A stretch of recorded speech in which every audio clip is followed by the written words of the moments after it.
Netflix पर एक बॉलीवुड का नया कचरा आ गया है जिसका नाम है लस्ट स्टोरी 2।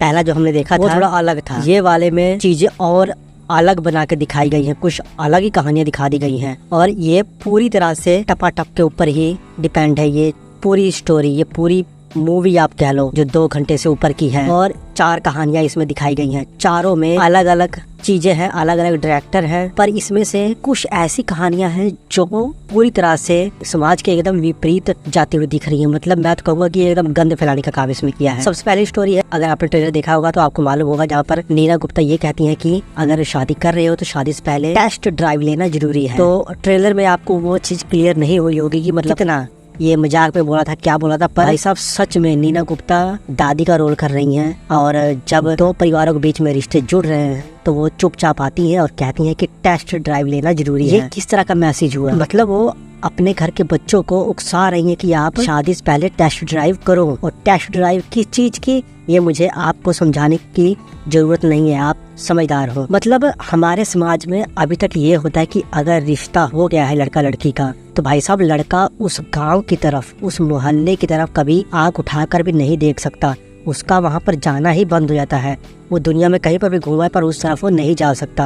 फोन पे बात करो वो सब ठीक है, पर ऐसा थोड़ी ना कि आप जाके टपाटप शुरू कर दो और चेक करो एक दूसरे को कि हाँ अरे कंपैटिबल हो रहा है कि नहीं हो रहा है। अगर कंपैटिबल हो गया फिर तो ठीक है, अगर कंपैटिबल नहीं हुआ तो फिर हम दोबारा ट्राई करेंगे, तिबारा ट्राई करेंगे। वाला जब तक शादी नहीं होती तब तक हम कंपैटिबल है कि नहीं हम यही ट्राई करते हैं। और अगर मन उब जाए, मन भर जाए, तो फिर हम कहते हैं कि नहीं यार हम कंपैटिबल नहीं हैं। मतलब इससे तो यही मैसेज आ रहा है ना कि जितनी बार रिश्ता कोई देखेगा लड़का लड़की, वो अपना कंपैटिबल है कि नहीं यही चेक करता रह जाएगा। ये किस तरह की फुहड़ता फैलाने की कोशिश की जा रही है, ये बहुत ही गलत मैसेज है मेरे हिसाब से। तो भाई साहब मुझे नहीं पता कि बड़े बड़े शहरों में क्या थिंकिंग लेके जाते हो, और जहाँ तक मुझे पता है वहाँ पर भी ऐसी चीज तो ना होती होगी। हम भी कोई टापू पे तो रह नहीं रहे कि हमको दुनियादारी का पता नहीं है। अगर तुम लोग इस चीज में बिलीव करते हो तो मुझे कमेंट करके बताओ कि हाँ ये गलत है कि सही है। मेरे हिसाब से तो भाई साहब ये स्टोरी बहुत ही गलत मैसेज देके जा रही है। मतलब आप खुद ही सोचो, पहले आप बात करते थे कि यार जो ये लिविंग है ना ये सही नहीं है। मतलब ये तो ऐसे ही होगा कि पहले इस्तेमाल करो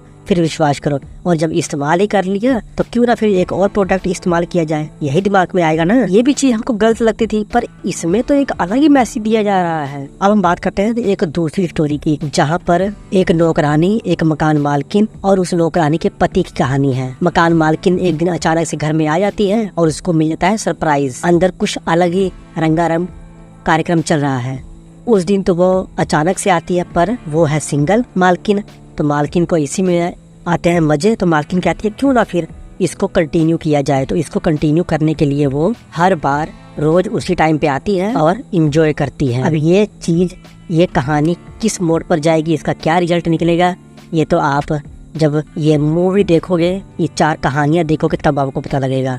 रिवील मैं नहीं करूंगा। तीसरी जो कहानी है वो अलग ही लेवल की है, वो मुझे सबसे बेस्ट स्टोरी लगी। तीसरी वाली सबसे बेस्ट, जिसमें विजय और तमन्ना भाटिया हमको दिखाई देंगे। वो भाई साहब मतलब उसमें भी है ये, मतलब ये हावस वाला सिस्टम है उसमें, पर वो थोड़ी अलग है कहानी। इन बाकी स्टोरी की तरह नहीं है किसी हवस पे ही या फिर गलत मैसेज हम डिलीवर करें, उन चीजों पे ये नहीं है। उसको हम थोड़ा कह सकते हैं कि एक मर्डर मिस्ट्री की तरह हम उसको देख सकते हैं। उस कहानी को पहले आपको समझ नहीं लगेगा, पर क्लाइमैक्स तक आते आते आपको सारी चीज समझ लग जाएगी। ले देकर बात यही है। चौथी कहानी है जिसमें काजोल हमको दिखाई पड़ी। इसमें भी एक पति अपनी पत्नी को रोज पीटता है और उसके साथ संबंध बना भी रहा है, तो बहुत पूरी तरह से, मतलब जो कहते हैं घरेलू हिंसा वाला सीन है उसमें। रोज उसको पीटता है, उसको गालियां वगैरह देता है, तो इस तरह का सीन है। वो अपने बच्चे को भेजना चाहती है कि हाँ भाई साहब तू लंदन जा, वहाँ जाके तो पढ़ाई कर, यहाँ तेरी जिंदगी बन जाएगी नरक। पर उसका पति वो अपने आप को राजा कहता है, वो राजाओं के जमाने का है, तो उससे पीछा छुड़वाना है या फिर उसको मनाना है। इन्हीं 2 चीजों के बीच में ये पूरी कहानी, और अपने बेटे को भेजना है लंदन। ये चीजें कैसे होंगी, पति से पीछा छुड़वाना, पति को मनाना और बेटे को लंदन भेजना। इन 3 पॉसिबिलिटी में से कौन सी पॉसिबिलिटी सही होगी या कौन सी पॉसिबिलिटी सही नहीं होगी, ये आपको कहानी देखने के बाद पता लग जाएगा। अगर आपने ये 4 कहानी देख ली है तो मुझे कमेंट करके बताइए कौन सी आपकी बेस्ट थी। तो मेरे हिसाब से तो तीसरे नंबर की कहानी बेस्ट थी, जिसमें तमन्ना और विजय आपको देखने को मिले। बाकी नेटफ्लिक्स पर है, आप जाइए देखिए, बच्चों से दूर रहकर देखिए, बच्चों के लिए नहीं है ये। चैनल को सब्सक्राइब कीजिए, मिलेंगे नेक्स्ट वीडियो में। जय हिंद।